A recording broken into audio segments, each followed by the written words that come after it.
Last night, my entire world crumbled in a matter of minutes. My name is Michael, and until yesterday, I thought I had a perfectly normal life. My wife, Amy, and I had been married for 9 years. There were no major fights, no glaring red flags, just the usual ups and downs that come with marriage. Or so I thought. Then came last night. It was a regular Thursday evening. I decided to stop by a bar after work, a little spot Amy and I used to frequent. It was our go-to place, cozy with dim lighting, wooden tables, and an old jukebox that only worked half the time. This bar held so many memories for us. Our first dates, long conversations about life and dreams, and countless laughs. It felt like a piece of our history. But last night, it became the place where everything fell apart. As I walked in, I immediately noticed something was off. Sitting in the corner at our usual table, no less, was Amy. At first, I felt a flicker of happiness seeing her there, until I noticed she wasn't alone. Opposite her sat a man I didn't recognize, tall, polished, with an easy confidence that irritated me on sight. Amy was laughing at something he'd said, her hand resting lightly on his arm. It wasn't just a casual laugh. It was the kind of laugh she hadn't shared with me in years, the kind that made her throw her head back and light up the room. I froze mid-step. For a moment, I thought I must have been mistaken. Maybe this was some work meeting, or she was catching up with an old friend. But the way she leaned toward him, the way his hand brushed hers, it was clear as day. My heart started racing. A part of me wanted to turn around and leave, to pretend I hadn't seen anything, to avoid shattering the illusion of the life I thought we had. But another part of me couldn't let it go. My feet moved on their own, carrying me toward their table, every step heavier than the last. Amy didn't notice me at first. She was too focused on him, her eyes sparkling in a way I hadn't seen in years. When I finally reached the table, she looked up, and the color drained from her face. "Michael," she stammered, her voice trembling. The man didn't even flinch. He leaned back in his chair, giving me the kind of smirk that made my blood boil. "You must be Michael," he said casually, like he was introducing himself at a networking event. I ignored him, keeping my eyes locked on Amy. "Care to explain?" I asked, my voice surprisingly calm, though inside I was anything but. Amy opened her mouth, but no words came out. She looked like a deer caught in headlights, her hands fumbling with the edge of the table. "It's not what it looks like," she finally managed to say. I let out a bitter laugh. "Oh, really? So you're going to tell me you just happened to end up here, at our table, with him?" I jabbed a finger in the man's direction, who still looked annoyingly smug. "Look, man," the guy chimed in, leaning forward slightly. "I don't think this is the place for—" "Shut your mouth," I snapped, cutting him off. "You don't get to talk." Turning back to Amy, I took a deep breath, my chest tightening with a mix of anger and heartbreak. "How long, Amy? How long has this been going on?" She didn't answer. Her silence spoke louder than any words could have. I reached for my wedding ring. Slowly, deliberately, I slid it off my finger. It felt heavier than ever in my hand, as if it carried the weight of every promise she'd just broken. I clenched it in my fist for a moment before tossing it onto the table. It landed with a sharp metallic clang that seemed to echo through the bar. "You made your choice," I said, my voice low but firm. "Enjoy it." Without waiting for a response, I turned and walked out. The air outside was cool, but I didn't feel it. My mind was racing, replaying what had just happened over and over. How had I not seen the signs? Was I blind, or was she just that good at hiding it? I sat in my car for what felt like hours, staring blankly at the steering wheel. My phone buzzed in my pocket, but I didn't check it. I knew it was her. What could she possibly say to fix this? Eventually, I drove off, not knowing where I was going or what I was going to do next. All I knew was that the life I thought I had was gone, and there was no going back. I didn't sleep that night. I drove aimlessly around the city, the echo of Amy's laugh and that smug look on the stranger's face playing on an endless loop in my head. Every corner of my mind was filled with questions, each one gnawing at me like a dog on a bone. When the first light of dawn broke through the windshield, I found myself parked in front of a motel. It was a rundown place, the kind where you'd expect to find broken dreams and one-night stands. I checked in without even thinking. The clerk gave me a look, probably wondering what a guy in crumpled work clothes was doing there so early in the morning, but I didn't care. I needed somewhere to think, or maybe just to fall apart. As I sat on the edge of the stiff motel bed, staring at the beige walls. The memories started flooding back. Amy and I had met at a mutual friend's wedding. She was the maid of honor, and I was just a guy who'd come to the reception for the free drinks. But the moment I saw her, everything else faded away. She was radiant, confident, and funny in a way that didn't feel forced. I thought I'd won the lottery when she said yes to our first date. Fast forward 9 years, and I was sitting in a dingy motel room, trying to process how the woman who once promised me forever had just shattered it in a single evening. My phone buzzed on the nightstand, pulling me out of my thoughts. She'd been calling and texting all night, but I hadn't bothered to read any of it. I picked up the phone and, for the first time, opened one of her messages. "Michael, please let me explain.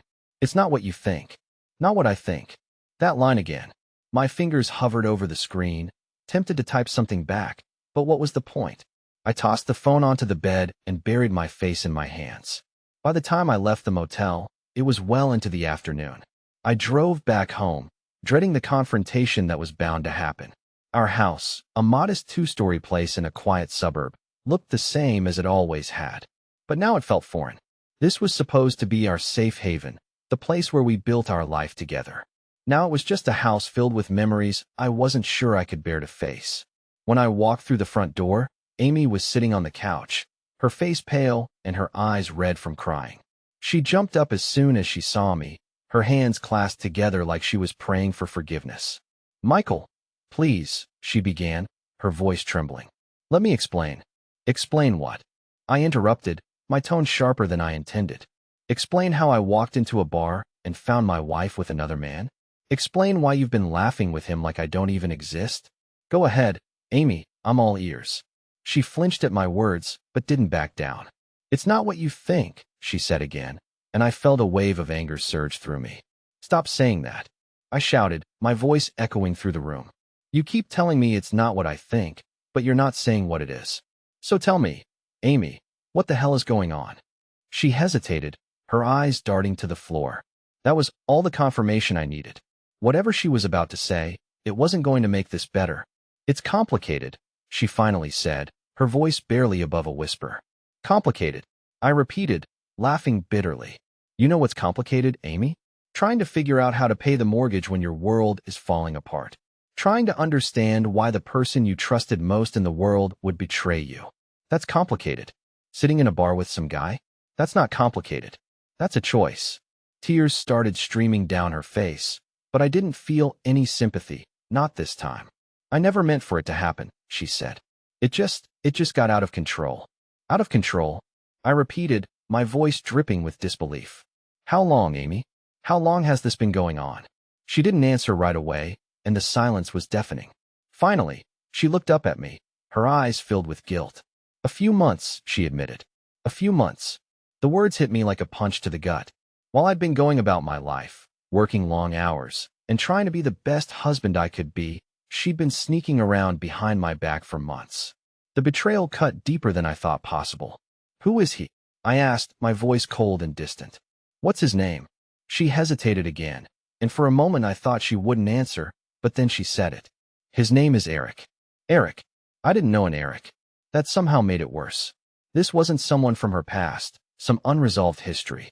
This was someone new, someone she had chosen. I couldn't take it anymore. I turned and walked out of the living room, heading upstairs to our bedroom. My bedroom, I corrected myself. She didn't belong there anymore. As I started packing a bag, the weight of everything finally hit me. This wasn't just a fight. This wasn't something we could talk through or fix. This was the end of our marriage, and I wasn't sure if I'd ever be okay again. When I came back downstairs, Amy was still standing in the living room, her arms wrapped around herself like she was trying to hold herself together. She opened her mouth to say something, but I cut her off. "I need time," I said, my voice firm. "I don't know what happens next, but right now, I can't be here." And with that, I walked out the door, leaving behind the life I thought I knew. I spent the next few days in a fog, staying at the same rundown motel and avoiding everyone. I didn't go to work, didn't check my emails, and didn't answer the phone. Amy kept calling, leaving voicemails that ranged from tearful apologies to desperate pleas for a chance to talk. I deleted them all without listening. But one night, as I sat on the edge of the motel bed, staring at the flickering TV, I couldn't help but wonder How did I miss the signs? How long had she been slipping away from me, piece by piece, while I was too blind or too trusting to see it? I opened my laptop, something I'd been avoiding since this all started, and logged into our shared cloud storage.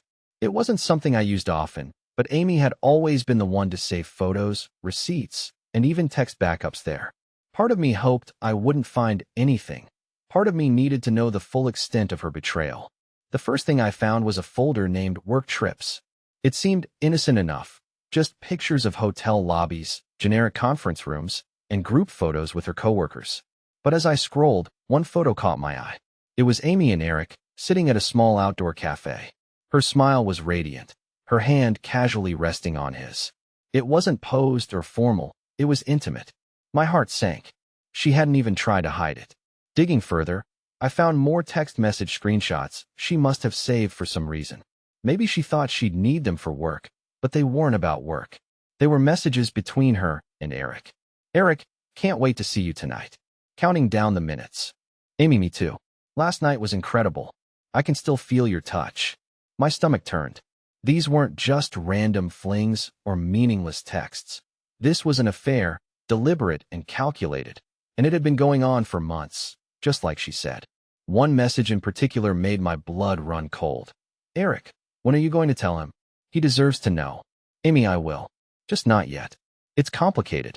Complicated. The same word she had used with me. The same excuse she had clung to while ripping our life apart.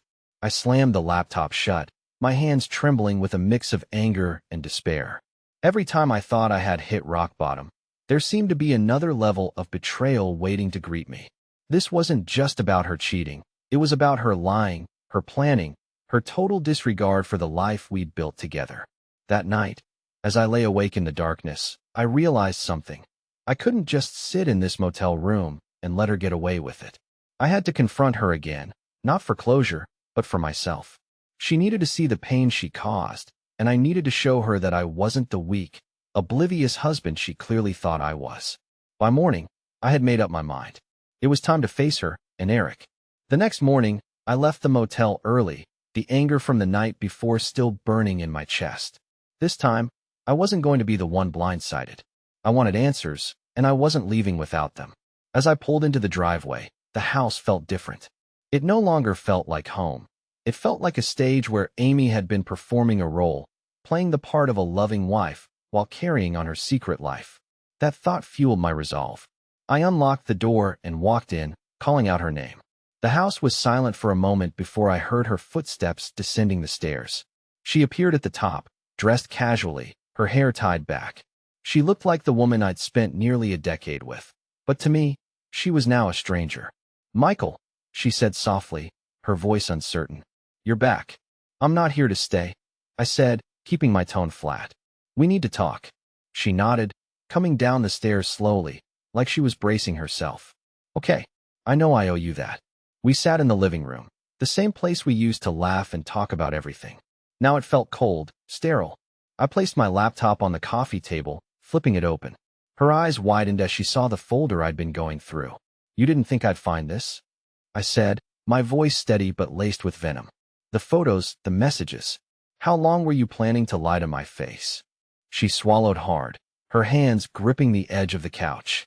Michael, I didn't know you'd. That's the problem, Amy. I snapped, cutting her off. You didn't think. You didn't care. You've been living a double life for months, and you didn't even bother hiding it well. Her eyes filled with tears, but I wasn't about to let her emotions derail the conversation. So tell me, I continued, leaning forward. When were you going to tell me? Or were you just waiting for me to figure it out on my own? After another work trip? After I walked into the bar again and found you with Eric? Or were you just hoping I'd quietly disappear so you wouldn't have to deal with this? Her tears spilled over, and she buried her face in her hands. I didn't know how to tell you, she choked out. I didn't want to hurt you. Too late for that, I said coldly. You've already done the damage. Now you owe me the truth. For a moment, she said nothing. Then she looked up, her face streaked with tears. I didn't mean for it to happen, she said, her voice barely above a whisper. It started as just a friendship. He understood me in a way I felt like you didn't anymore. I scoffed, leaning back against the couch. So this is my fault now? Because I didn't understand you? That's not what I'm saying, she cried. It's just, I felt invisible. Michael, like we were just going through the motions. Eric made me feel alive again. Her words stung, but I wasn't going to let her twist this around. You felt invisible, I said, my voice rising. I worked long hours to provide for us. I planned our future, our life together. You weren't invisible, Amy. You were ungrateful. She flinched at that, but I didn't stop. And Eric? What's so special about him? Does he make you feel alive because he doesn't have to deal with the realities of a marriage? Because he doesn't have to put in the hard work? She didn't answer, and that silence told me everything I needed to know. This wasn't about Eric being better. It was about her running from the life we'd built when it got too hard for her. I stood up, unable to sit there any longer. You know what, Amy? Keep him. You've already made your choice. But don't you dare expect me to make this easy for you. Michael, wait, she said, standing up as well. I'm sorry. I never wanted it to end like this. Then maybe you should have thought about that before you started sneaking around, I said, heading for the door. I'll send someone to get my things. I'm done. Her sobs echoed through the house as I walked out, but I didn't look back. For the first time in days, I felt a sense of clarity. This wasn't my failure. It was hers, and I wasn't going to let her betrayal define me. The drive away from the house was silent. No music, no distractions, just the sound of the tires on the road and my thoughts racing faster than the car. I knew this wasn't over. As much as I wanted to be done with Amy and her lies, there was still one loose end that I couldn't ignore, Eric. He wasn't just some random fling. He was part of this mess, and I needed to see the face of the man who had willingly inserted himself into my marriage. I needed to confront him. Amy had mentioned he worked with her, so it didn't take long to find him. A quick search online revealed the company directory, complete with his smug face staring back at me. Eric Hollis, marketing director. It figured. He looked like the kind of guy who oozed charm, the kind who could talk his way into or out of anything. I wrote down his office address and headed straight there. The building was sleek and modern, all glass and steel, a stark contrast to how I felt inside. I parked my car, took a deep breath, and walked in. The receptionist barely glanced at me as I strode past her desk, heading toward the elevators. I didn't have a plan, but I didn't need one. My anger was driving me now. When I reached his office, the door was slightly ajar. I knocked once, not waiting for a response, before pushing it open. Eric was sitting at his desk, leaning back in his chair with a self-assured grin that evaporated the moment he saw me. Michael, right? He said, his voice smooth but cautious. I thought we might meet eventually. I closed the door behind me and stepped into the room, my eyes locked on his. You've got some nerve, I said, my voice low but steady. Sitting here like nothing's happened, like you haven't been tearing my life apart. He sighed, leaning forward and clasping his hands on the desk. Look, I'm not going to lie to you. I'm sorry for what happened. I never meant to cause you pain. I laughed bitterly. Spare me the apologies, Eric. You didn't just happen to fall into my wife's life. You made a choice, just like she did. So don't stand there and pretend you're innocent. He nodded slowly, as if considering his next words carefully. You're right, I did make a choice. But if we're being honest, your marriage was already falling apart before I came into the picture. That struck a nerve. You don't know anything about my marriage. I shot back. You only know the version of it she fed you while she was sneaking around behind my back. She was unhappy, Michael, he said, his tone annoyingly calm. You can blame me all you want, but you should also take a look in the mirror. Relationships don't fall apart overnight. I took a step closer, gripping the edge of his desk. Don't you dare try to lecture me about my marriage. You don't get to justify what you did. He raised his hands in a mock gesture of surrender. Fine, I won't argue with you. But I care about Amy, and I want what's best for her. What's best for her? I repeated, my voice dripping with disbelief. You think you were what's best for her? A guy who had no problem destroying someone else's life to get what he wanted. His silence was answer enough. For a moment, I just stood there, staring at him, trying to figure out how someone could be so self-righteous while being so utterly wrong. Then I straightened up, shaking my head. You can have her, Eric, I said, my voice steady. But don't fool yourself into thinking you've won. You've inherited a mess, and one day you'll realize that. Good luck with that.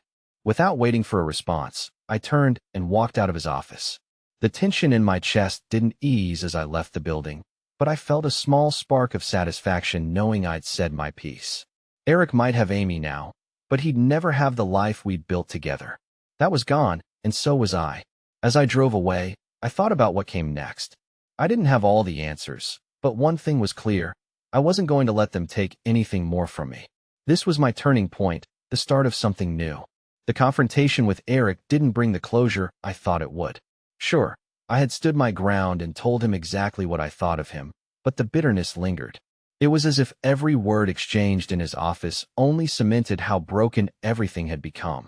I realized then that closure wasn't something I'd get from Amy or Eric. It was something I'd have to find for myself. I spent the next day gathering my things from the house. Amy had texted me the night before, saying she'd stay at a friend's to give me space. I was grateful for that small mercy. Walking into the house without seeing her made it easier to focus on the task at hand. As I packed my clothes, books, and other belongings, I came across little reminders of the life we'd shared.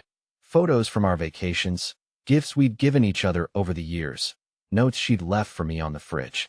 Each one felt like a fresh wound, a reminder of what I thought we had. I took a deep breath and started boxing it all up. I wasn't going to let those things haunt me. I didn't know where I was going to keep them, maybe a storage unit, maybe the attic, but I knew I couldn't carry them into the next chapter of my life. By the time I finished, it was late afternoon. The house was eerily quiet, stripped of the warmth it once had. I stood in the living room, looking around one last time. It felt like I was saying goodbye to more than just the house. I was saying goodbye to the man I'd been, the man who had believed in forever. Before I left, I sat down at the kitchen table and wrote Amy a letter. It wasn't for her, really, it was for me. I needed to get everything off my chest without the interruptions, excuses, or tears. Amy, I don't know if you'll ever understand the depth of what you've done. You didn't just betray me. You shattered the trust, the love, and the life we spent years building together. I can't pretend to understand your choices, and honestly, I don't think I ever will. You said you felt invisible. You said Eric made you feel seen. Maybe that's true, but what you don't seem to realize is that you've made me feel like I was nothing. You didn't give me a chance to fix things, to be the husband you claimed you needed. Instead, you turned to someone else, and that's a choice you'll have to live with. I won't lie, this hurts more than I can put into words. But I'm not writing this to dwell on the pain. I'm writing this to tell you that I'm moving on. I'm choosing to let go of the anger and bitterness, not for your sake, but for mine. I refuse to let this define who I am or what my life becomes. I hope you find whatever it is you're looking for, and I hope someday you look back and realize what you threw away. Goodbye, Michael.